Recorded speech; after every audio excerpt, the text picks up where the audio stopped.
Okay, today I'm going to show you how to install Hyper-V on Windows 10 Professional. So to start this, we're going to go down here to the Start button in the bottom left-hand corner and type Control Panel. Once you have the Control Panel open, go to Programs, turn Windows features on or off, and right here it says Hyper-V. Now if you click the little plus button beside that, the Hyper-V platform and Hyper-V management tools. The platform is actually running virtual machines on this computer, and the management tools could be running virtual machines on servers and using this computer to configure them and connect to the virtual machines themselves.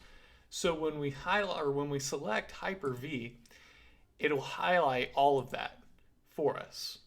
So we do want the hypervisor and services so we can actually run virtual machines on this computer. And then we click OK. Now, right now, it'll go out to the internet and get all the files it needs to download if it needs anything.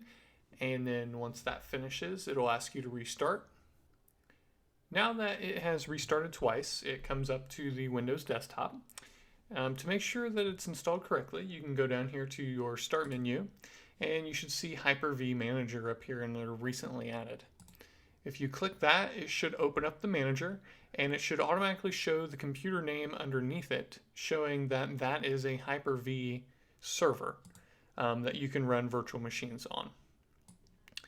And that is all it takes to install Hyper-V on Windows 10 Professional.